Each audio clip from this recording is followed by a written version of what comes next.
तर तुम्हाला होस्ट केलं मी रेकॉर्डिंग आणि युट्यूब चालू केलं.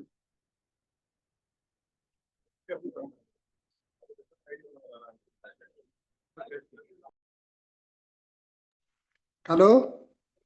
हा सर, तुम्हाला होस्ट केलोय मी, रेकॉर्डिंग आणि युट्यूब चालू केलं. नंतर मला फक्त क्लोज करायचं आहे ना? हा, हरिओम म्हणून लास्टला क्लोज करायचं आहे, पण आले तर ऍड करावं लागेल तुम्हाला थोडे. हा, ते करतो मी, ऍड करतो. हा, बाकी काही नाही सर, एकदमच क्लोज केलं की सगळंच होणार. तुम्ही क्लोज केल्यावर सगळं क्लोज होते बघा. आणि ते नंतर लाईव्ह स्ट्रीम त्याचं चालू सगळं एडिट करून अश्विनी करते का तू करणार आहे? हा, अश्विनी मॅडम करतात ते सगळं. बरं बरं, ठीक आहे.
हरि ओम भद्रेश भाई, सुप्रभातम.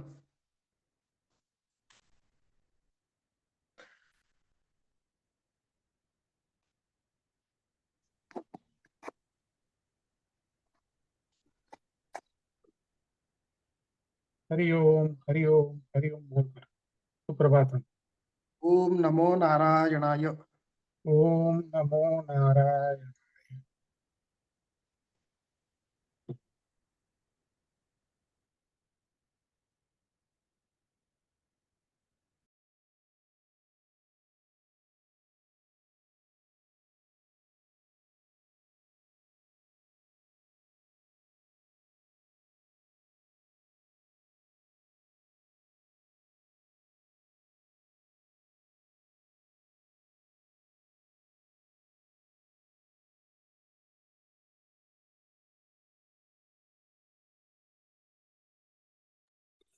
बोलकर,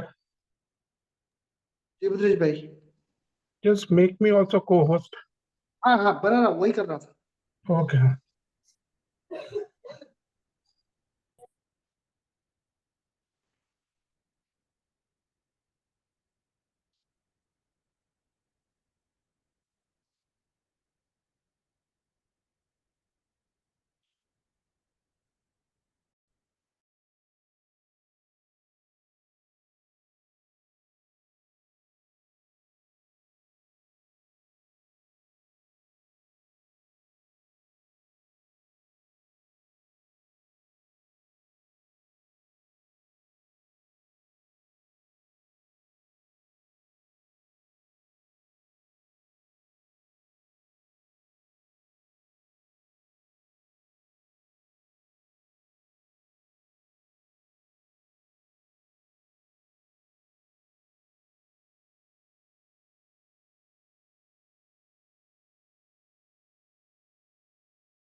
हरि ओम रेशा जी।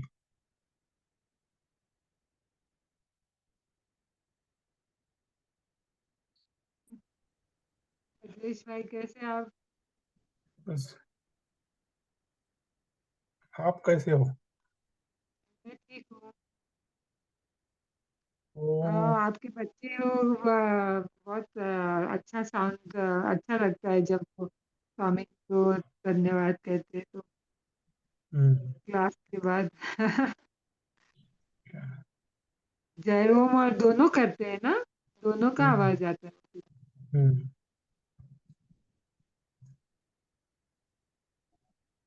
ओम नमो नारायणाय। ओम नमो नारायण। अभी टाइम है क्या? लेट चालू होता है? कितने बजे चालू होता है? जब इस चाहना चाहिए, स्वामी जी कभी भी आ सकते हैं। अच्छा अच्छा। क्या है, ऋषिकेश में बहुत बारिश गिर रहा है। हाँ वो इसलिए नेट वो का भी कल कल भी नेट अच्छा का नहीं चैलेंज आया। हुआ था। तो बहुत डिस्टर्बेंस था। हम्म, बहुत डिस्टर्ब। नेट का चैलेंजेस होता है, वेदर इतना। जी जी। आप दिस कहाँ इज हो? बदलिश निखिल। मैं अभी मेरे सन के पास मॉन्ट्रियल कनाडा। कनाडा में हो, मॉन्ट्रियल में? हाँ, इतना मैं उनको स्वामी। उसको बोल रही थी कि आपका घर कैसे एकदम वो हाँ, आरे का फॉरेस्ट के उधर है ना? कौन सा कहाँ है? आपने रॉयल पाम। बताया था। हाँ। रॉयल पाम या he was telling hmm. Right. Hari Om sir. Hari Om Hari Om Hari Om. काम से वो कह दो। ओम नमो नारायणाय। ओम नमो नारायण। हरि ओम हरि ओम हरि ओम शालिनी जी।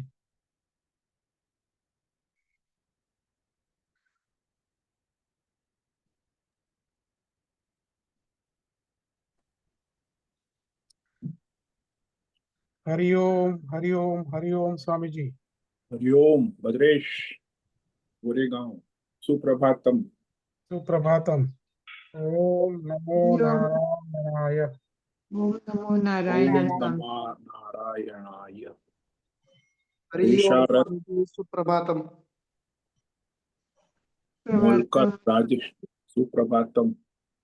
ओम नमो नारायणाय। ओम नमो नारायणाय। स्वामी जी आज का श्लोक नंबर क्या है? श्लोक नंबर है 23 ठीक है। हरिओम स्वामी जी। हरिओम राम सेवक यादव डोंबिवली सुप्रभातम। सुप्रभातम। ओम नमो नारायणाय। ओम नमो नारायणाय।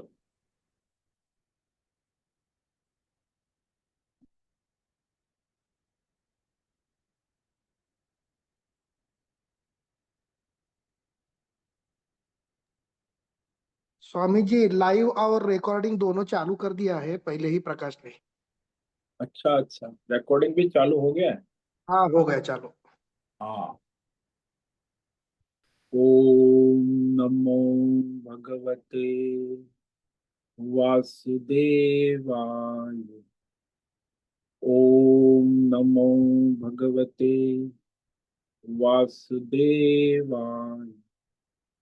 ओम नमो भगवते वासुदेवाय। ओम नमो भगवते वासुदेवाय। ओम नमो भगवते वासुदेवाय। ओम नमो भगवते वासुदेवाय। ओम नमो भगवते वासुदेवाय। ओम नमो भगवते वासुदेवाय। ओम नमो भगवते वासुदेवाय। ओम श्री परमात्मने नमो नमः। ओम गणपतये नमो नमः। ओम सं सरस्वत्यै नमो नमः। ओम गुं गुरुभ्यो नमो नमः। ओम सहनाववतु सहनौ भुनक्तु सह वीर्यं करवावहै तेजस्विनावधीतमस्तु मा विद्विषावहै। ओम शांति शांति शांति। सदाशिव समारंभां शंकराचार्य मध्यमाम् अस्मदाचार्य पर्यन्तां वंदे गुरु परंपराम्। ओम तत्सत। आप सभी ऑनलाइन नेटवर्क पर उपस्थित भगवद गीता श्रवण साधकों को ऋषिकेश से आज हमारा प्रातः का अभिवादन, अभिनंदन, अभिवंदन। हरि ही ओम, हरि ही ओम, हरि ही ओम। हम सबको आज का यह दिव्य दिन तन मन धन जन देश काल विषय वस्तु परिस्थिति अवस्थाएं व्यष्टि समष्टि आध्यात्मिक भौतिक दैविक क्षेत्र सभी को अपने अपने वर्तमान जन्म में और पूर्व जन्म में किए हुए संचित सात्विक राजसी तामसी मिश्र सकाम निष्काम धर्म अधर्म पाप पुण्य कर्मों के पके हुए फल स्वरूप में वर्तमान में आज सभी को अपने अपने प्रारब्ध अनुसार परमेश्वरी अचिंत्य योग माया के माध्यम से वर्तमान देश काल विषय तन मन धन जन आदि के प्रसाद स्वरूप में प्राप्त हुआ है।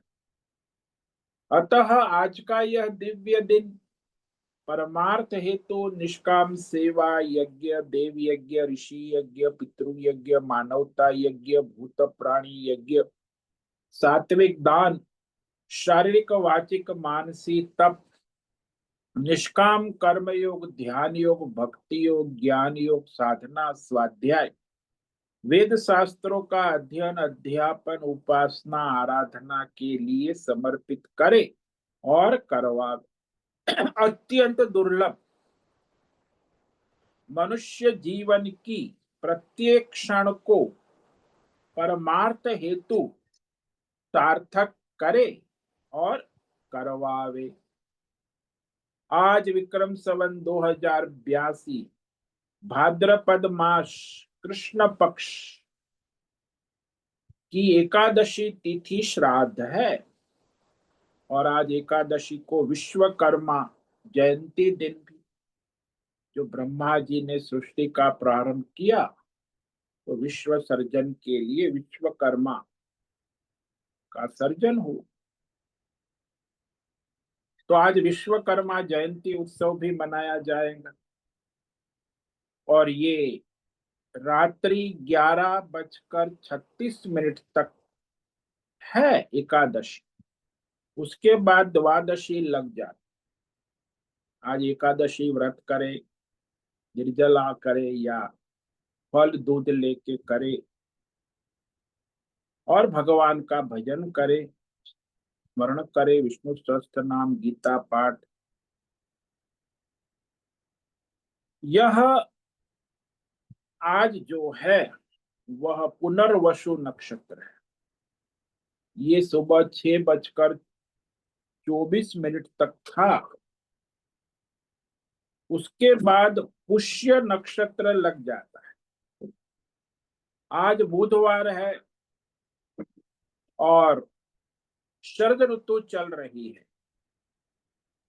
यहाँ रात्रि का न्यूनतम तापमान सुबह का 4 बजे का 18 डिग्री रहा है और दिन का दोपहर का 2 बजे का अधिकतम तापमान 34 डिग्री रहा है।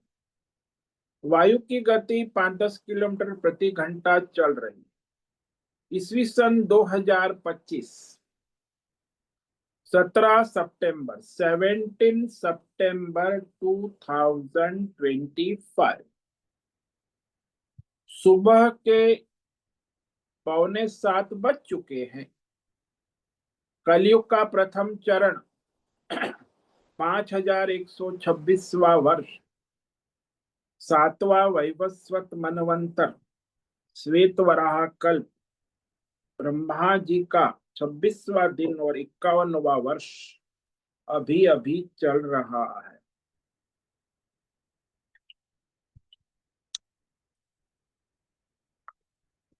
तो ऐसे अनंत कोटि ब्रह्मांडीय परमेश्वरीय अचिंत्य योग माया में हमारा यह एक ब्रह्मांड, इस ब्रह्मांड में ये पृथ्वी लोक में समुद्र के ऊपर जम्बू द्वीप में विश्व का एकमात्र वैदिक राष्ट्र भारत, भारत में उत्तर हिमालय प्रांत में उत्तराखंड राज्य में टिहरी जिले में हिमालयन शिवालिक पर्वतमाला के अंतर्गत मणिकुट पर्वत के ऊपर नीलकंठ महादेव के सामने ऋषिकेश नगरी में मुनि की रेती प्रांत में शीशम जाड़ी में अवधूतबाड़ा आश्रम के सी ब्लॉक के पहले माले से 5 नंबर कमरे से गंगा किनारे से हम स्वामी उत्तमानंद सरस्वती भगवत गीता के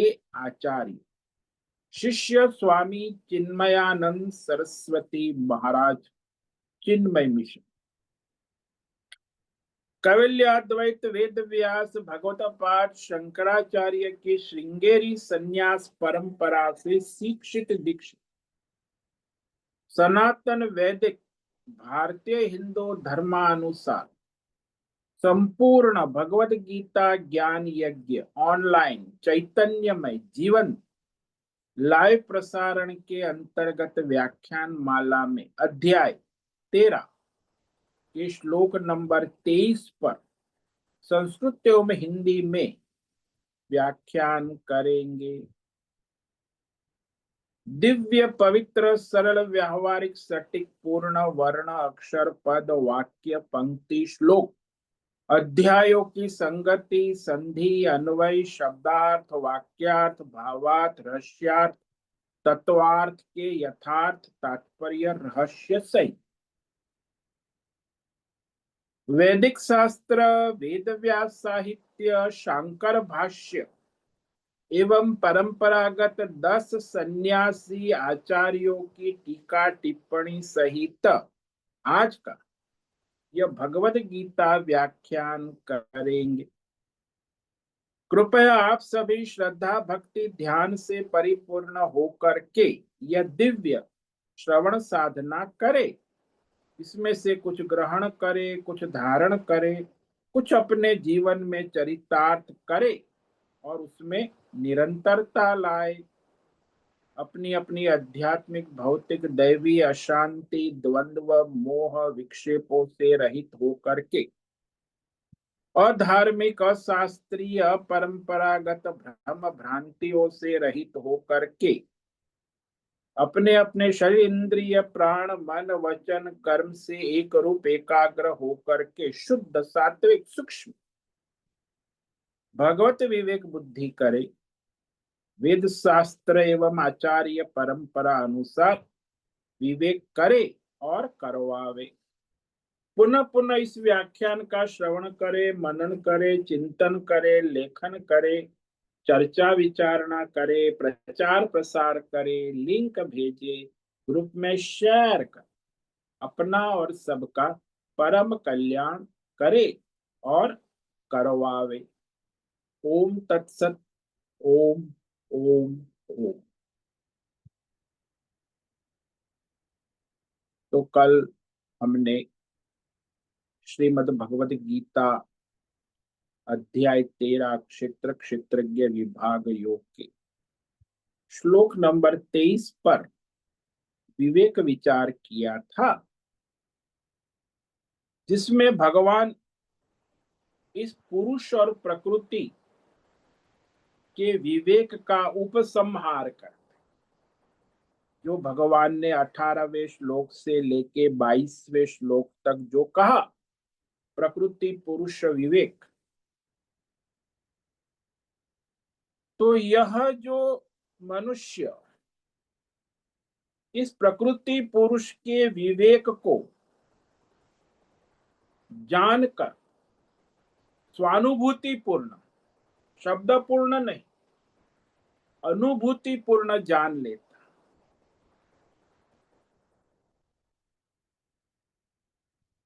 तो यहाँ जानने का अर्थ है स्वानुभूति पूर्ण, केवल इंफॉर्मेशन आईटी टेक्नोलॉजी नहीं, उस अनुसार अपने जीवन में अनुभूति हो। वैसे आप लोग बहुत कुछ जानते हैं, लेकिन वास्तविक वो ज्ञान जानकारी है, लेकिन उसकी अनुभूति विज्ञान, उस विज्ञान से ज्ञान की परिपूर्णता हो। कोई भी चीज है, पहले ज्ञान और बाद में विज्ञान। ज्ञान के बिना विज्ञान भी संभव नहीं। जैसे आप एडवर्टाइजमेंट देखते हो, आजकल आईटी वर्ल्ड है, इंटरनेट, तो इंफॉर्मेशन टेक्नोलॉजी आपको ज्ञान देता है,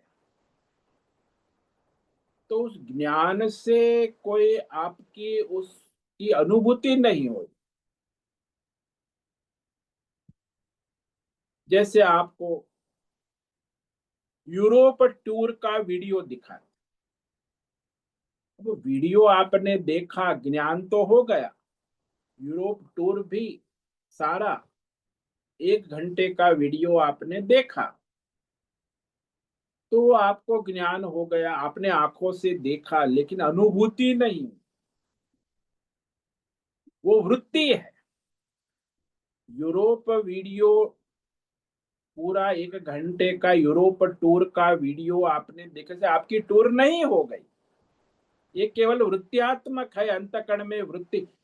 अब आप जब उसे टूर को बुक करेंगे 1 महीने की, और फिर जाएंगे, और फिर 1 महीने के बाद वापस आएंगे, तब वो यूरोप टूर के वीडियो का साक्षात्कार हुआ, विज्ञान हुआ, तब उसकी अनुभूति हुई।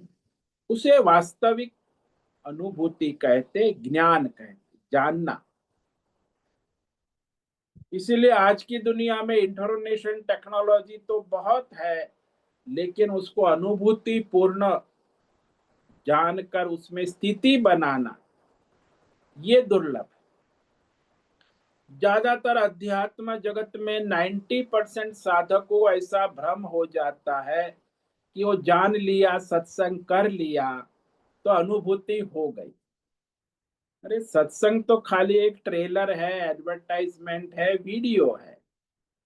उसको जानने से कोई आपको अनुभूति हो गई, ऐसा भ्रम नहीं होना चाहिए। जाकर के हो जाता है 90% साधकों। अरे भाई, आप जान रहे हो, सत्संग के द्वारा भगवान कह रहे, फिर भी आपको साधन साधना कर उसे सिद्ध करना होगा, तब अनुभूति हो। इसीलिए वही भगवान यहाँ इस श्लोक में कह रहे हैं, य एवं वेत्ति पुरुषं प्रकृतिं च गुणैः सह सर्वथा वर्तमानोऽपि न स भूयोऽभिजायते।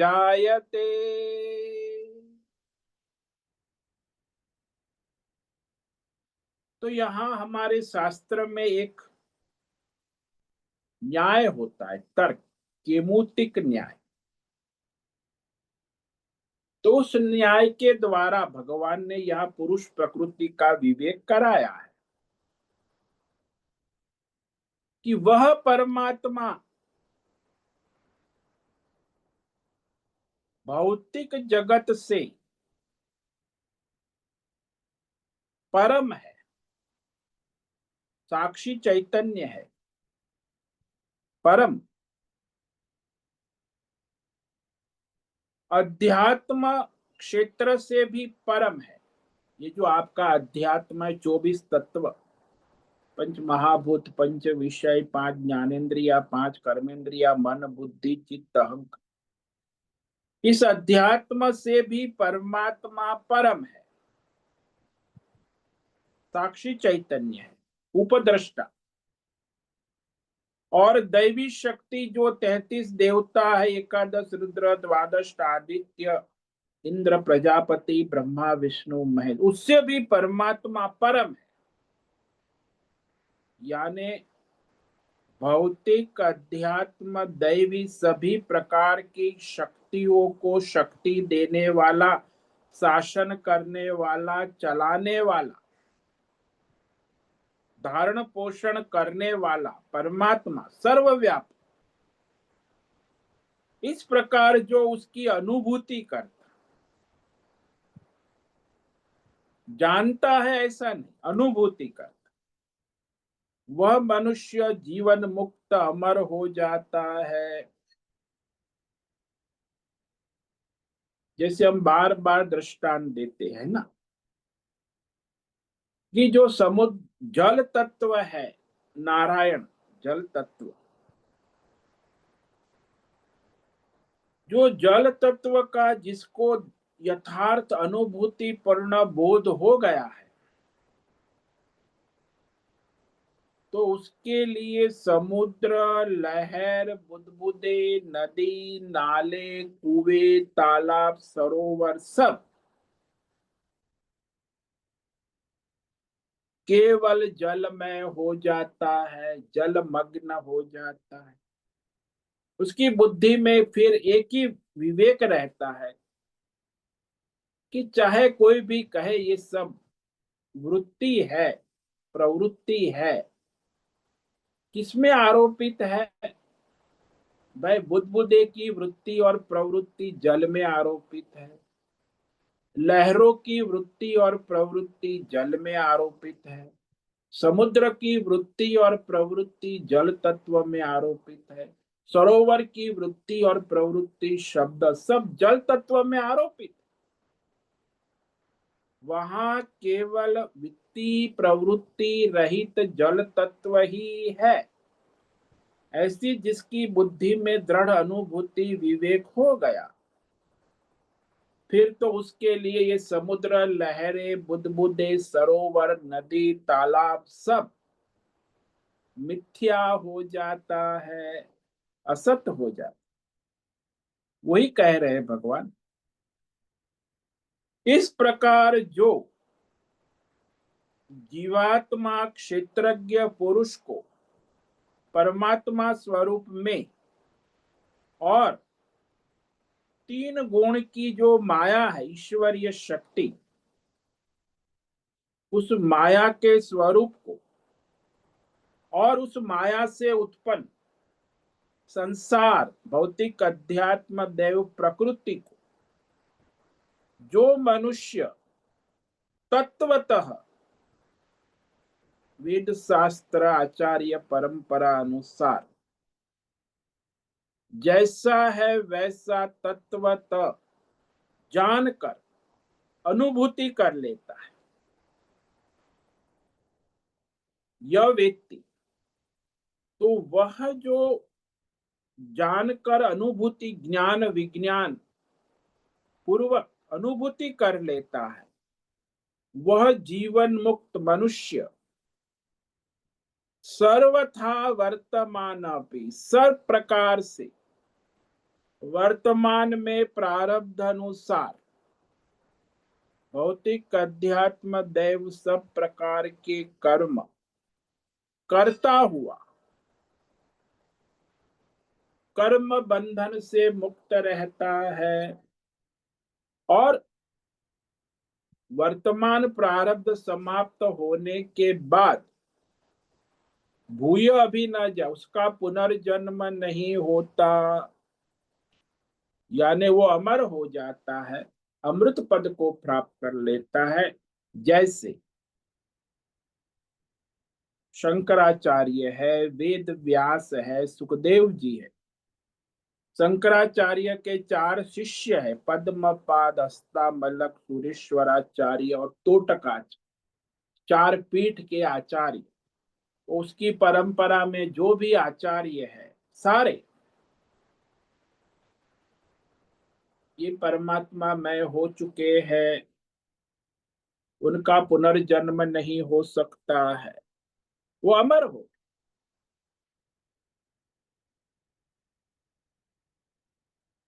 तो इस प्रकार जिसने अपने अनुभूति पूर्ण की यह जीवात्मा वास्तव में परमात्मा का स्वरूप है और ये परमात्मा मैं ही हूं और दूसरा कोई नहीं, तो इस प्रकार जीवात्मा और परमात्मा के एकत्व रूप में अपने आत्म साक्षात्कार कर लेता, अपरोक्ष अनुभूति कर लेता। तो उस अपरोक्ष अनुभव कैसे हुआ? बोले यही कर्म योग, ध्यान योग, भक्ति योग, ज्ञान योग के द्वारा। ये भगवान ने इस अध्याय में 20 साधन किए, साधना, उसके द्वारा अमानित्व, अदम्भित्व, अहिंसा, शांति, इस 20 साधन साधना के द्वारा उसे अपरोक्ष अनुभव हो गया। तो उसी के बल पर, अनुभूति के बल पर वह जान लेता है कि ये जो प्रकृति है वह सारी वास्तव में है ही नहीं, यानी मिथ्या है। दिखती है लेकिन है नहीं। जैसे वो प्लास्टिक के अंगूर आपने देखे होंगे, कई बार कार में लटकते हैं, कई फ्रूट की दुकान में भी लटकाता है, चमकते, बढ़िया, असली से भी ज्यादा अच्छे दिखते हैं। दिखते हैं, प्लास्टिक के अंगूर है, लेकिन वह है ही नहीं, मिथ्या है। प्लास्टिक के अंगूर है। तो वो ऐसे जान लेता है कि ये संसार, ये माया, ये सारा का सारा प्लास्टिक के अंगूर जैसा है। वास्तव में दिखता है लेकिन वास्तव में उसका कोई प्रयोजन नहीं, मिथ्या है, असत है, भ्रम है, भ्रांति है। तो इस तरह जो इस संसार को, माया को जान लेता है हर तरह से, वर्तमान में रहता हुआ अपने प्रारब्ध के अनुसार, फिर उस माया के बंधन में नहीं आता। वर्तमान शरीर में प्रारब्ध के अनुसार रहने के बाद, प्रारब्ध समाप्त होने के बाद उसका पुनर्जन्म नहीं होता है, क्योंकि वो वर्तमान में ही भगवतमय हो चुका है, अमर हो चुका है, अमृत पद को प्राप्त कर लिया है। इसीलिए उसका पुनर्जन्म नहीं हो सकता। वेद व्यास का पुनर्जन्म नहीं है, शंकराचार्य का पुनर्जन्म नहीं है, सुखदेव महाराज का पुनर्जन्म नहीं है। शंकराचार्य के शिष्य है पद्मपाद, तोटकाचार्य, सुरेश्वराचार्य और हस्तामलक, 4 पीठ के 4, उनका भी पुनर्जन्म नहीं होता, वो तो जीवन मुक्त हो गए। तो ये जो मनुष्य इस संसार में भगवान ने कहा, जो यहाँ भगवान ने श्लोक नंबर 18 से लेके यहाँ 23 तक जो कहा, उसका रहस्य जो जानकर अनुभूति कर ले, यहाँ तो केवल भगवान ने जानकारी दी है, लेकिन उसके अनुसार साधना करके अनुभूति कर लेता। क्या अनुभूति करता है? बोले जीवात्मा वास्तव में परमात्मा का ही स्वरूप है और ये सारी प्रकृति त्रिगुणात्मक माया, सत्वगुण, रजोगुण, ईश्वरीय शक्ति माया है ना, परमात्मा की ही ईश्वरीय दैवी शक्ति है। उस मायामय को जानकर माया से उत्पन्न ये संसार, भौतिक, अध्यात्म, दैव, देश, काल, विषय, प्रकृति को तत्वतः जैसा है वैसा जान लेता। यानी यहाँ संसार को उत्पन्न करने वाली माया, त्रिगुणात्मक माया, और माया को उत्पन्न करने वाली अविद्या, अविद्या और अविद्या को उत्पन्न करने वाला, प्रकाशित करने वाला जीवात्मा, और जीवात्मा को प्रकाशित करने वाला परमात्मा। तो जो जीवात्मा के परमात्मा स्वरूप को अपना जान लेता, तो इस सारी जो है अज्ञान से उत्पन्न जीवात्मा की ये जो 3 गुण की माया संसार बंधन से मुक्त हो। तो ये जो मनुष्य फिर उसका पुनर्जन्म, इसलिए मैंने कल कहा था ना, विवेक चूड़ामणि का एक श्लोक कहा था जिसमें भगवान ने स्पष्ट कहा कि जंतु नाम नर जन्म दुर्लभ मतः पुंस्त्वं ततो विप्रता तस्मात् वैदिक धर्म मार्ग परता विद्वत्वम अस्मात् परम आत्मानात्म विवेचनम स्वनुभवो ब्रह्मात्मना संस्थित मुक्तिर्नो सत जन्म कोटि सुकृतेर पुण्येर विना न लभ्य। तो ऐसी जो मोक्ष है, जीवन मुक्ति अवस्था, 100 जन्मों के करोड़ों पुण्य कर्म, धर्म कर्म और साधना उपासना के बिना संभव नहीं है। उसका लाभ होता है। उसमें भी यहाँ कहा आचार्य ने कि इतने 84 लाख जीवात्माओं में मनुष्य रूप में इस सृष्टि में जन्म होना दुर्लभ। अच्छा, मनुष्य जन्म हो गया तो भी मनुष्य में आज भी 90% मनुष्य पशुता में जीते हैं।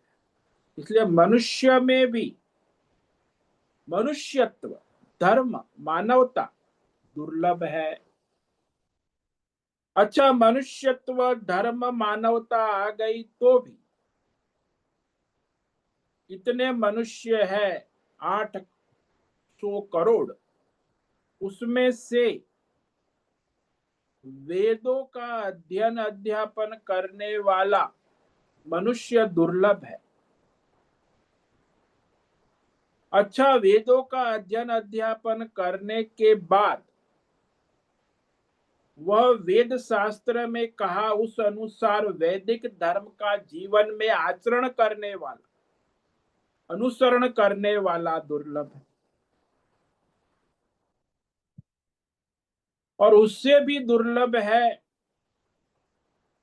कि वेद शास्त्र का ज्ञान यथार्थ रूप से प्राप्त होना, परंपरा से, आचार्य परंपरा। व्यक्तिगत ज्ञान तो बड़ा, वेदों का व्यक्तिगत पंडितों को, बड़े बड़े पंडित, वो व्यक्तिगत बुद्धि से उत्पन्न नहीं, वो जो परंपरागत आचार्य परंपरा से जो ज्ञान प्राप्त हो वो दुर्लभ है।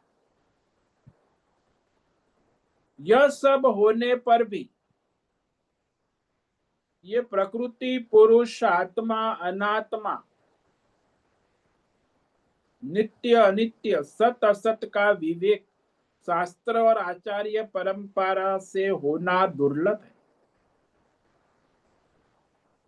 यदि ये विवेक भी हो गया, आत्मा अनात्मा सत असत नित्य, तो भी अपने आत्म स्वरूप क्षेत्रज्ञ जीवात्मा का परमार्थ स्वरूप यथार्थ विवेक होना दुर्लभ, कि मैं जीवात्मा नहीं, मैं वास्तव में परमात्मा का स्वरूप ही हूं। ऐसा यथार्थ निश्चय होना अत्यंत दुर्लभ। यदि ऐसा निश्चय भी हो गया कि मैं जीवात्मा नहीं, मैं परमात्मा हूं, उसके साथ एकत्व हो गया, तो ये एकत्व रूपी अपरोक्षानुभूति अत्यंत दुर्लभ है। और अपरोक्षानुभूति हो गई तो भी उसमें दृढ़ स्थिति होना, अपने अपरोक्षानुभूति, क्योंकि माया है, घुमाती है। तो अपरोक्ष अनुभूति होने के बाद भी परमात्मा स्वरूप में दृढ़ स्थिति होना दुर्लभ है।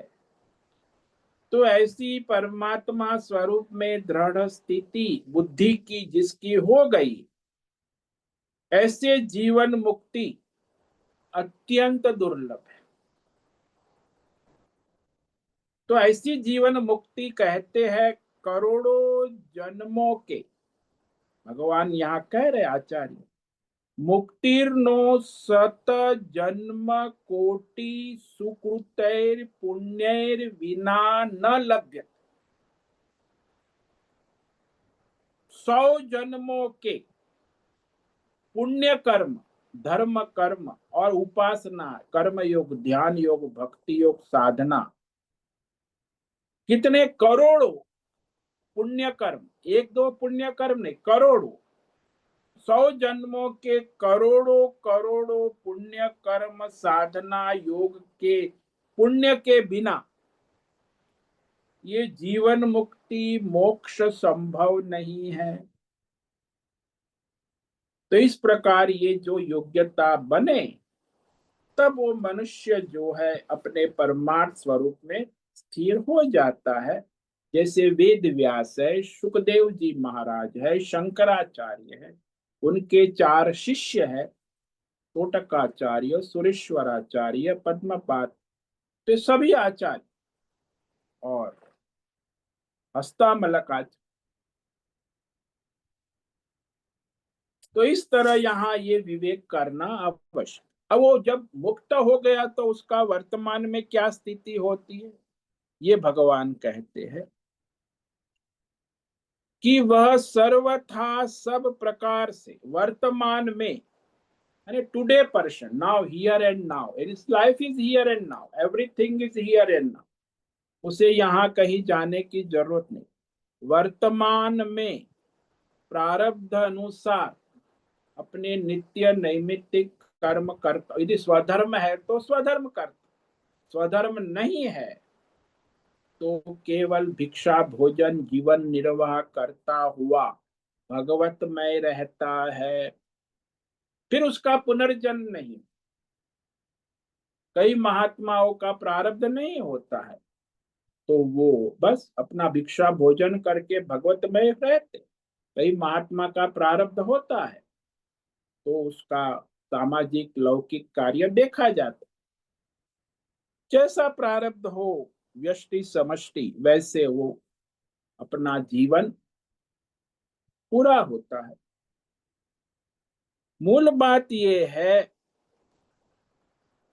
कि मैं परमात्मा स्वरूप हूं, इस प्रकार आत्म साक्षात्कार प्राप्त होने पर आत्मज्ञानी के सारे पूर्वकृत संचित पाप पुण्य जन्म जन्मांतर के उसी क्षण भस्म हो जाते। संचित कर्म सारे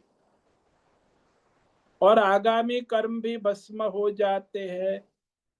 केवल वर्तमान जन्म का जो प्रारब्ध है, जो छूटे हुए बाण की तरह, तो शरीर है उसका प्रारब्ध है, उस अनुसार केवल वर्तमान जन्म में जो भी कर्म है वो भी उसे कोई कर्मों का बंधन नहीं है। वास्तव में मनुष्य को सकाम कर्म मात्र बंधन करता है, क्योंकि वो कामना से प्रेरित होकर जो भी कर्म करता है वो अज्ञान से ही करता, अहंकार से। जब तक अज्ञान है, अहंकार है और अहंकार से प्रेरित कामना है, चाहे कामना भौतिक हो, अध्यात्म हो, दैवी हो, तो कामना से प्रेरित होता है, कामना अहंकार से प्रेरित होती है, अहंकार अज्ञान से प्रेरित होती है, तो वह इस संसार में पाप पुण्य धर्म अधर्म कर्म बंधन में आ जाता है। कर्म बंधन में रहता है, अज्ञान से, अहंकार से, कामना से प्रेरित। यदि वो भगवत समर्पित भाव से अपना कर्म करता अहंकार को छोड़ देता है, श्रद्धा और पूर्ण समर्पण से, भगवत समर्पित भाव से निष्काम कर्म करता है, तो उसे इस संसार के पाप पुण्य मिश्र कर्म के बंधन से मुक्त रहता है। अभी भी, चाहे ज्ञानी हो चाहे अज्ञानी, अहंकार से कोई भी कर्म करेगा, कामना से कोई भी कर्म करेगा, उसमें पाप पुण्य मिश्र कर्म बंधन रहेगा, संचित कर्म, उसका हिसाब किताब चलता रहेगा। और ये भगवान की माया ऐसी है कि जो मनुष्य अहंकार से प्रेरित होकर एक एक क्षण जो विचार करता है, बोलता है, वाक्य जो वृत्ति मन में, वाणी में, व्यवहार, सारा रिकॉर्डिंग हो जाए कि इसने इतने कर्म सकाम किए हैं, तो इसका कर्म के अनुसार पाप पुण्य धर्म फल भी निर्धारित हो जाए। वो समझता है मैं हिसाब रखता हूं। मूर्ख अज्ञानी जीवात्मा समझता है कि मैं अपने पैसे का हिसाब रखता है, वो भी ठीक से नहीं आता, कर्म का हिसाब तो क्या रखेगा। और फिर वह परमात्मा उसके पैसे का, उसके कर्म का, उसके वाणी का, उसके विचार का, उसके संकल्प का, उसकी कामना का, सबका हिसाब रखता। अहंकार से किया हुआ है उसका हिसाब चढ़ता है। अहंकार छोड़कर ईश्वर समर्पित भाव से किया है, उसका कोई पाप पुण्य कर्म का हिसाब किताब नहीं होता। इसलिए संसार में भी हम देखते हैं, यहाँ हमारे यहाँ भंडारा होता है, तो जो लोग मनुष्य वहां कर्मचारी हैं, अहंकार से प्रेरित, उनको सैलरी मिलती है, तनख्वाह मिलती है, तो वहां वो उनको काम करना पड़ता है। भक्त लोग आते हैं, वो सेवा करते, भगवान की सेवा। तो कोई परसने वाला परसता है, फिर भोजन करने बैठ जाए, उसको महाराज कुछ नहीं कहते, सेवा करी जितनी उसकी वॉलंटरी है, भगवान की सेवा। उसे कोई पाप पुण्य कर्म बंद, लेकिन वो कर्मचारी बीच में बैठे, उसको डांट पड़ेगी, अरे सबको भोजन कराने के बाद आखिरी में तेरे भोजन करना है। क्यों? कि वो अहंकार से, कामना से प्रेरित होकर नौकरी कर रहा है, और दूसरा जो भक्त है भगवान की सेवा कर रहा है, उसे कोई पाप पुण्य कर्म बंधन, उसे कोई अपेक्षा भी नहीं कि मुझे इसके बदले में क्या मिले, बस भगवान की सेवा कर दी, तो उसे उस समय कोई कर्म का बंधन नहीं रहता, बाद में भी पाप पुण्य का कोई हिसाब नहीं रहता। वहां तो वो कर्म बंधन से मुक्त हो, भगवान को समर्पित है। इसलिए जहां जहां मनुष्य वॉलेंटरी स्वयं सेवा भगवान को समर्पित करता है, वो उस सारे कर्म बंधन से, उससे मुक्त रहता है, और उसके अंदर अंतकण शुद्धि होती है और दैवी गुण आने लगता। सकाम कर्म अहंकार से कर्म करने वाले में कभी दैवी गुण नहीं आ सकता। हाँ, वो धर्म अधर्म कर सकता है, पाप पुण्य अहंकार से, लेकिन दैवी गुण जो है, अमानित्व, मदम्बित्व, महिंसा, ये सारे निष्काम कर्म योग के बाद ही प्रारंभ हो।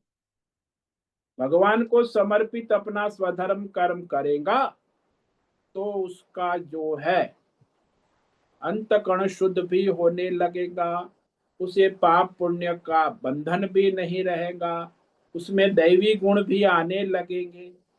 लेकिन जब तक वो अहंकार से प्रेरित होगा, कुछ नहीं आए, केवल पाप पुण्य का हिसाब चलता रहे, संचित कर्म बढ़ते रहेंगे। तो ये सारे कर्म जो आपके संचित, अहंकार से किए हुए संचित, और उसका हिसाब भगवान चलाते हैं, माया, और हर क्षण का हिसाब होता है, हर शब्द का, जो शब्द बोलते हो, हर विचार, आपके एक एक कण कण का, क्षण क्षण का हिसाब चढ़ता है। अहंकार से किया हुआ है उसका, ईश्वर को समर्पित है उसका कोई हिसाब किताब नहीं, हो तो भगवान को समर्पित। तो इस तरह कहा भगवान बताते हैं। एवं ये एवं यानी मैंने जैसा बतलाया है यहाँ वैसा का वैसा नहीं, कि अपनी बुद्धिमानी से अपने अहंकार से नहीं, जैसा कहा है वैसा का वैसा। प्रकृति पुरुष जीवात्मा और परमात्मा का जो विवेक कराया है तत्वतः, उसे जैसा ऐसा जानकर अपने जीवन में चरितार्थ करता है वह मुक्त हो जाता है।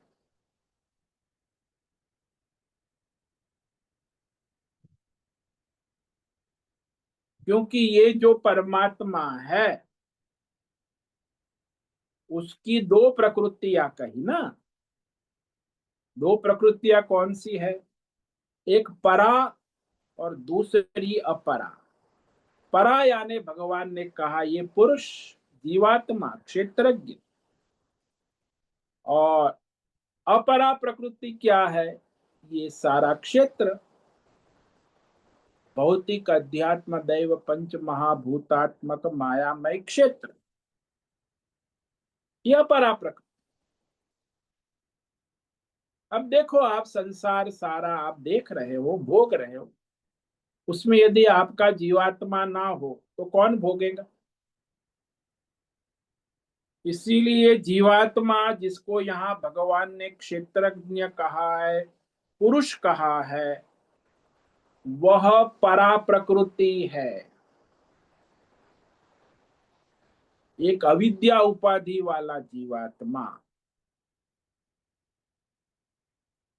परा प्रकृति, वो भी प्रकृति है, और ये सारा संसार क्षेत्र।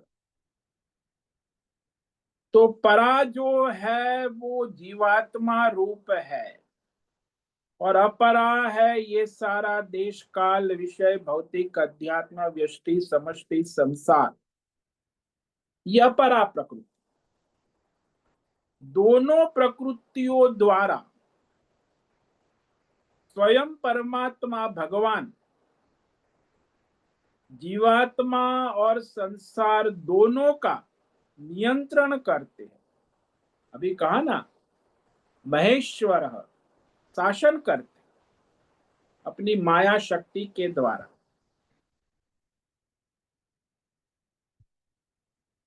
तो ये जो अविद्या उपाधि वाला जीवात्मा है और उसका जो संसार है, उस क्षेत्र संसार दोनों का नियंत्रण स्वयं परमात्मा करते हैं। इसीलिए भगवान ने 7वें अध्याय में कहा था ना, अहम कृष्णस्य जगत प्रभव प्रलय, मैं ही सभी जीवात्माओं को धारण करता हूं और उनकी उत्पत्ति स्थिति लय, जगत की भी उत्पत्ति स्थिति लय, जीवात्मा के भी पुनर्जन्म और जगत का भी पुनर्सर्जन मैं करता रहता। तो सारे जीवात्मा आते जाते रहते, उनका पुनर्जन्म होता है। और सृष्टि में आप देखो, सब उत्पत्ति स्थिति लय, बीज से वृक्ष, वृक्ष से बीज, चलता रहता। तो सब कौन करता है? जीवात्मा का पुनर्जन्म कौन करता है? किसके शासन में? सृष्टि में पुनर्सर्जन किसके शासन में? तो भगवान ने कहा, मैं स्वयं परमात्मा ही अपनी योग माया शक्ति से ये सारे जीवात्मा का सर्जन संहार करता हूं, और सृष्टि का भी सर्जन संहार करता उनके कर्मों के अनुसार। यानी स्वयं भगवान का सर्वत्र जीवात्मा और संसार में नियंत्रण है, इसीलिए उसको महेश्वर कहा।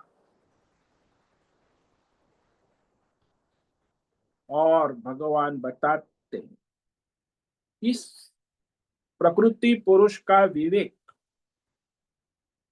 जिसने किया कि केवल एक परमात्मा ही सर्वशक्तिमान, जो यहाँ पिछले श्लोक में कहा, उपद्रष्टा अनुमंता भर्ता भोक्ता महेश, इस प्रकार जो परमात्मा को और जीवात्मा को एक रूप में जान लेता कि जीवात्मा वास्तव में परमात्मा का ही स्वरूप, यानी जीवात्मा परमात्मा से भिन्न नहीं है। कोई संप्रदाय नहीं मान, केवल हम शंकराचार्य अद्वैत पर के जीवात्मा परमात्मा का स्वरूप, बाकी सब कहेंगे जीवात्मा परमात्मा का अंश है। इस्लाम वाले, ईसाई वाले, हमारे ये सब रामानंदी द्वैतवादी, तो दुनिया में जो सारे धार्मिक आध्यात्मिक संस्थाएं हैं, संप्रदाय, ईसाई, इस्लाम, जैन, बौद्ध, हिंदू, सनातन, सब में 99% मनुष्य यही मानता है कि जीवात्मा परमात्मा का अंश है। चाहे लाख बार उसके कहो कि जीवात्मा परमात्मा, ये उसे विवेक नहीं होता है। वास्तव में जीवात्मा की कोई पृथक सत्ता है ही नहीं, जगत की भी कोई पृथक सत्ता है, सारा परमात्मा की सत्ता में ही। माया की भी स्वतंत्र कोई सत्ता नहीं, काल की भी कोई स्वतंत्र सत्ता नहीं। जैसे आभूषण की कोई स्वतंत्र सत्ता नहीं, आभूषण सारा जो है सुवर्ण की सत्ता में प्रतीत हो रहा है नहीं। जैसे घड़े, सकोरे, खिलौने मिट्टी के, उसकी कोई स्वतंत्र सत्ता नहीं, सारे मिट्टी में प्रतीत हो रहे।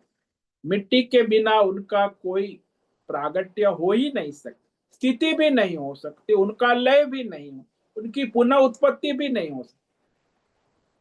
कोई भी मिट्टी का खिलौना बिना मिट्टी के उसकी कोई सत्ता नहीं है।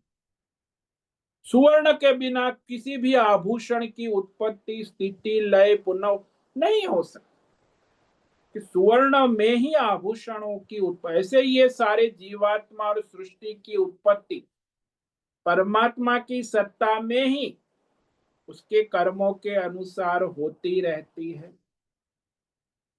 यानी किसी भी जीवात्मा की और ये प्रकृति की कोई स्वतंत्र सत्ता है ही नहीं। इस प्रकार वह जो परमात्मा की सर्वज्ञता, जो पिछले श्लोक में कहा ना, उपद्रष्टा, अनुमंता, भर्ता, भोक्ता, महेश, इस प्रकार जो परमात्मा के तत्व को जानकर उसकी अपने जीवात्मा की उसमें विलीन कर उसकी अनुभूति कर, यानी परमात्मा से अपने जीवात्मा को अलग नहीं समझता, अलग अनुभूति नहीं कर। जैसे वो पिता है, अपने पुत्र को अपने से अलग अनुभूति नहीं, मैं ही हूं, मेरा ही पुत्र है, ये मैं ही हूं। ऐसे ही यहाँ जीवात्मा परमात्मा से अलग नहीं है, ऐसी अनुभूति करता, तो फिर उसका पुनर्जन्म नहीं हो सकता। वो फल बता रहे।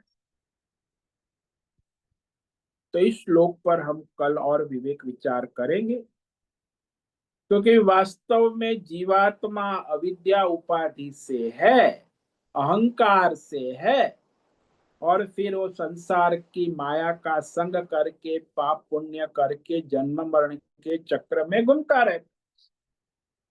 तो ये विवेक कल हम करेंगे। प्रकृति और प्रकृति के 3 गुण और उससे उत्पन्न संसार, ये सारा परमात्मा की सत्ता में ही होता है, हो रहा है और होता रहेगा। तो इस श्लोक पर कल और विवेक विचार करेंगे। य एवं वेत्ति पुरुषं प्रकृतिं च गुणैः सह सर्वथा वर्तमानोऽपि न स भूयोऽभिजायते। एवं पुरुष गुणैः सह प्रकृतिम्, इस प्रकार यह पुरुष जीवात्मा क्षेत्रज्ञ को परमात्मा स्वरूप जानता है, और ये त्रिगुणी माया और माया से उत्पन्न संसार उसको भी जैसा है वैसा तत्वतः शास्त्र आचार्य परंपरा अनुसार विवेक पूर्वक जान लेता और अनुभूति कर लेता। देखो, जानना और अनुभूति में जमीन आसमान का फर्क है। आप यूरोप का वीडियो देख लिया, यूरोप टूर का 1 घंटे, वो आपने जानकारी प्राप्त, लेकिन आपको 1 महीने की टूर में जाओगे तब यूरोप के टूर की अपरोक्ष अनुभूति होगी। ऐसे ही यहाँ शास्त्र भगवान कह रहे हैं, यह आपकी जानकारी के लिए, लेकिन जो कह रहे हैं उसको जीवन में चरितार्थ करना अनिवार्य है, आवश्यक। कोई डायरेक्ट शॉर्टकट नहीं है। तो इस तरह जो अपने भगवान ने कहे मार्गदर्शन के अनुसार शास्त्र आचार्य परंपरा से जानकर साधना कर अपने जीवन में चरितार्थ करता है, और इसको चरितार्थ करने के लिए कहा कि 100 जन्मों के करोड़ों पुण्य की आवश्यकता है। करोड़ों पुण्य कर्म धर्म कर्म, तब जाके इस परमार्थ में मनुष्य की मति लगती है, गति होती। और जिसकी स्थिति बन गई वो सर्वथा प्रारब्ध के अनुमति प्रारब्ध है, तो अपने प्रारब्ध कर्म व्यष्टि समष्टि करता हुआ फिर वो संसार बंधन से मुक्त हो जाता है। उसका पुनर्जन्म, यदि कुछ प्रारब्ध नहीं है तो जीवन निर्वाह शरीर का जब तक है करता हुआ वह मुक्त ही हो जाता है, जीते जी, मरने के बाद नहीं। और उसका मरने के बाद पुनर्जन्म भी नहीं होता, अमर हो जाता। जैसे वेद व्यास है, शंकराचार्य है, सुखदेव जी महाराज है, शंकराचार्य के शिष्य है, चारों तोटकाचार्य, सुरेश्वराचार्य, हस्तामलकाचार्य, तो सभी आचार्य मुक्त हो कर है, जीवन मुक्त। अब उनका नाम अमर हो गया। जब तक मनुष्य समाज हिंदू सनातन धर्म रहेगा उनका नाम रहेगा, क्योंकि वो भगवतमय हो गए और भगवत प्रचार कर रहे।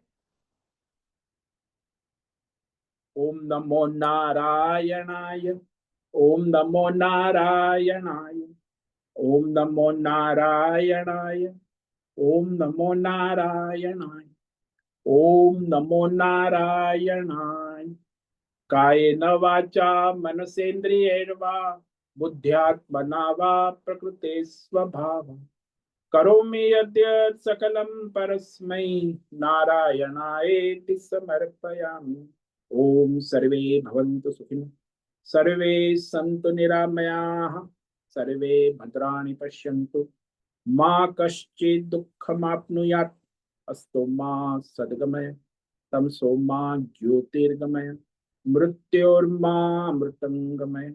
ओम पूर्णमदः पूर्णमिदं पूर्णात् पूर्णमुदच्यते पूर्णस्य पूर्णमादाय पूर्णमेवावशिष्यते।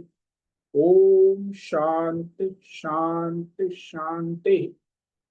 शंकरं शंकराचार्यं केशवं बादरायणं सूत्र भाष्य कृतौ वंदे भगवन्तौ पुनः पुनः। ईश्वरो गुरुरात्मेति मूर्ति भेद विभाग व्योमवद्व्याप्तदेहाय दक्षिणामूर्तये नमो नमः। ओम गुं गुरुभ्यो नमो नमः। ओम तत्सत् ब्रह्मार्पणमस्तु। ओम ओम ओम।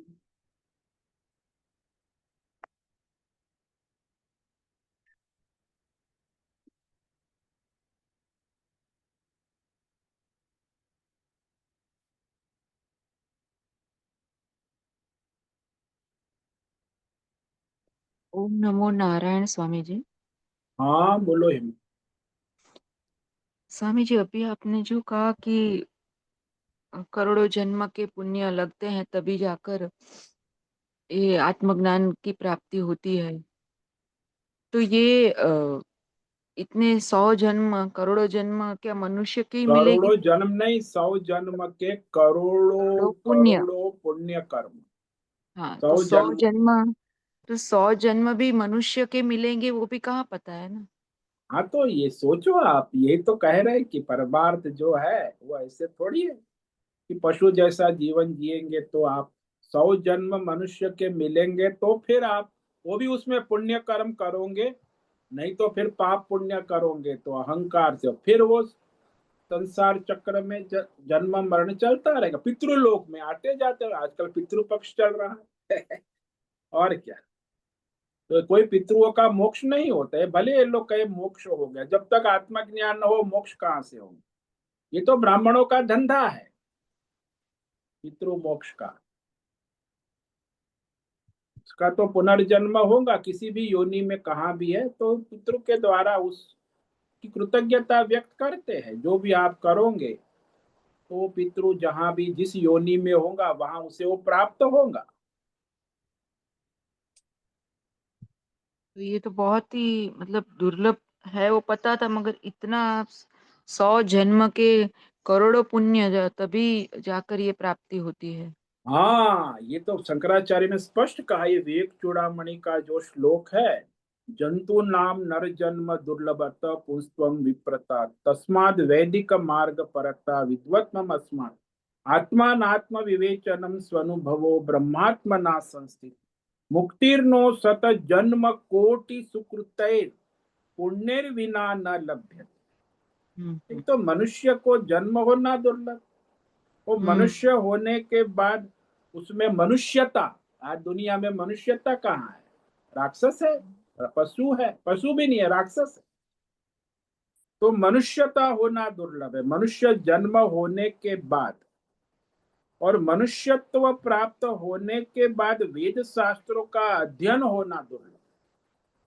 वेद शास्त्रों का अध्ययन होने के बाद भी वह उसका अनुकरण, उसका आचरण में आना दुर्लभ। आचरण में आने के बाद भी उसमें विवेक होना दुर्लभ है। आत्मा अनात्मा नित्य अनित्य सत्य, आत्मा अनात्मा नित्य अनित्य विवेक होने के बाद वह अपने आत्म स्वरूप में स्थित होना, यह दुर्लभ। आत्म स्वरूप में स्थित होने के बाद भी उसमें दृढ़ता बनाए रखना, निरंतरता, ये दुर्लभ। तो इस तरह परमात्मा में बुद्धि दृढ़ स्थिर होना कि मैं परमात्मा स्वरूप ही हूं, मैं हेमा नहीं हूं, ऐसी बुद्धि दृढ़ हो तो उसे जीवन मुक्ति कहते। और ये साधना के बिना होगी नहीं। भले यहाँ सत जन्म कोटि का, लेकिन यदि आप इस जन्म में 20 साधन भगवान ने आत्मज्ञान के कहे हैं तो इस जन्म में भी हो सकता है।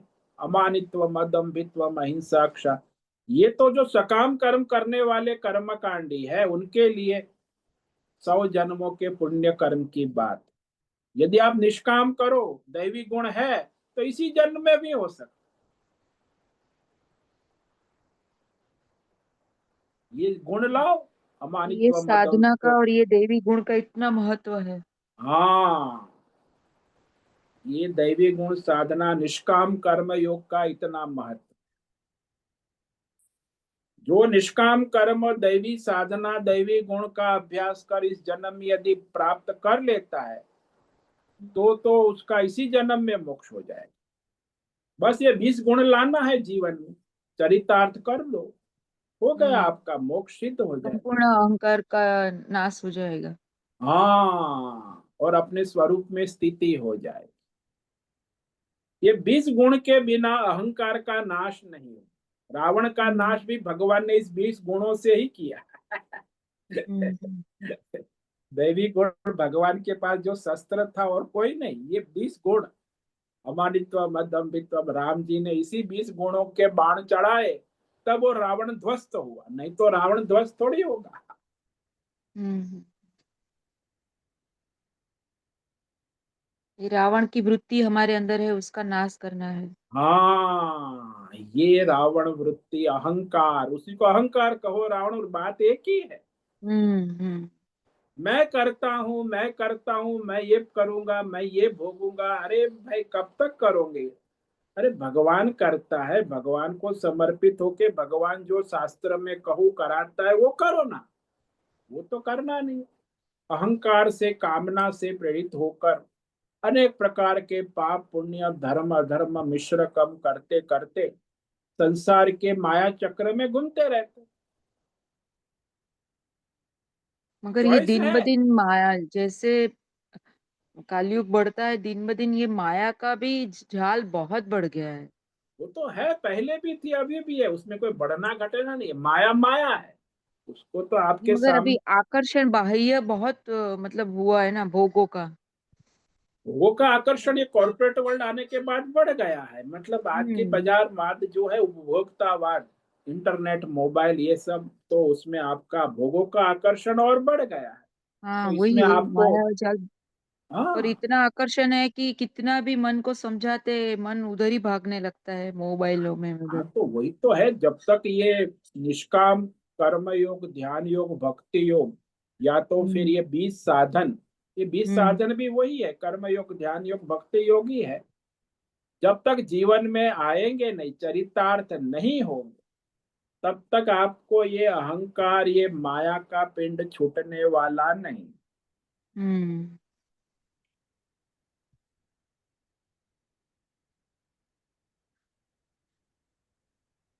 तो है, जो भी है अभी कर सकते हो, ऐसा नहीं कि आपको चॉइस नहीं है। क्यों, कौन आपको निष्काम कर्म करने के लिए कौन रोकता है? भगवान को समर्पित होकर अपना स्वधर्म करने के लिए कोई रोकता है? कोई नहीं रोकता। आपको अहंकार को छोड़ के, अहंकार रोकेगा, हम्म। वो भी आपको विवेक पूर्वक उसे छोड़ना होगा। क्योंकि अहंकार को पकड़ेंगे तो भगवान को समर्पित नहीं होंगे, भगवान को समर्पित हो तो अहंकार को नहीं पकड़ पाओ। आप कहते हमको दोनों चाहिए, तो दोनों में तो आप लटकते रहोगे, ना अहंकार होगा मतलब ना। यहाँ क्या होता है स्वामी जी, विवेक इस सत्संग के द्वारा अभी इस जन्म में प्राप्त हो रहा है, मगर मन के अंदर जो पुराने संस्कार है ना, वो कभी कभी इतने हावी हो जाते हैं कि वो विवेक को पीछे धके देते हैं। हाँ, वो तो संचित कर्म का प्रभाव कभी ज्यादा होता है, बढ़ जाता है, तो सत्संग का प्रभाव घट जाता है। वो तो होता ही रहेगा। तो आपको विवेक पूर्वक फिर अपने सत्संग के संस्कार को जागृत रखना होगा। हम्म।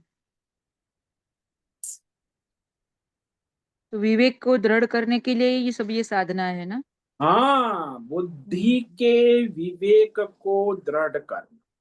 हम्म। आत्मा अनात्मा विवेक की, आत्मा क्या है, दोनों विवेक हम्म। होना, ऐसा नहीं कि आत्मा हम्म। का विवेक हो गया। आजकल कई बाबा लोग बस आत्मा का, अरे भाई हम्म। अमात्मा क्या है उसका भी विवेक होना आवश्यक। हाँ, जगत का स्वरूप भी तो पता चलना चाहिए। हाँ, जीव का स्वरूप, जीवात्मा क्या है, जगत क्या है, प्रकृति क्या है, ये परा प्रकृति क्या है, अपरा प्रकृति, ये भी विवेक होना आवश्यक। नहीं तो हम्म। आप परमात्मा में स्थिति कैसे बनेगी? हम्म। तो आत्मा अनात्मा दोनों का शास्त्र आचार्य परंपरा अनुसार बुद्धि में विवेक होकर बुद्धि अपने आत्म स्वरूप में स्थित होना, ये हम्म। पहले तो विवेक होगा, उसके बाद वैराग्य होगा अनात्मा से, और फिर आत्मा में स्थिति होगी। तो ये हम्म। विवेक वैराग्य के द्वारा फिर, क्योंकि आत्मा अनात्मा का विवेक होने के बाद अनात्मा का वैराग्य होगा और अपने आत्मा हम्म। स्वरूप में स्थिति होगी।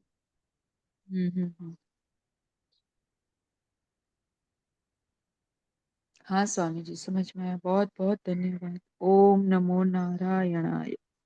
ओम नमो नारायण।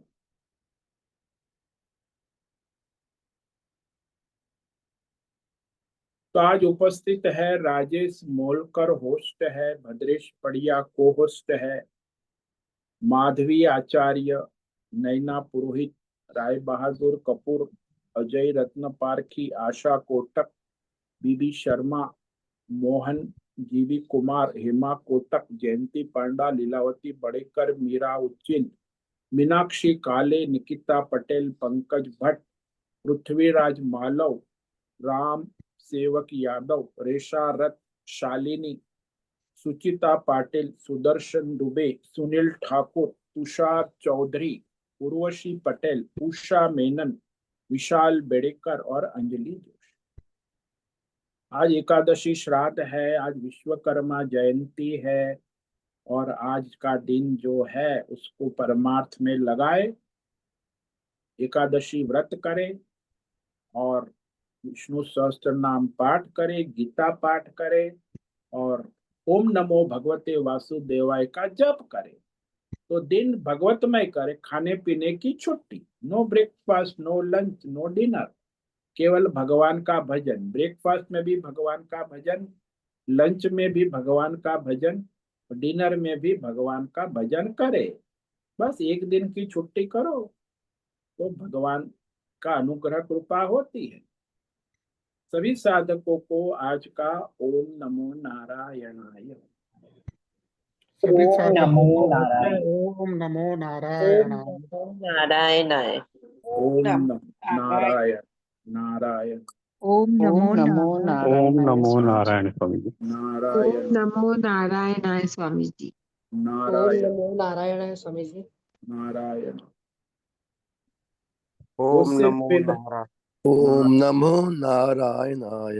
नारायणाय। उससे निवेदन है आज का सत्संग पूर्ण करें। ओम नमो नारायणाय। आज का यह दिव्य सत्संग हम यही पूर्ण करते हैं। सभी साधकों को ओम नमो नारायणाय। ओम सभी नमो साधकों को ओम नमो नारायणाय। नारायण।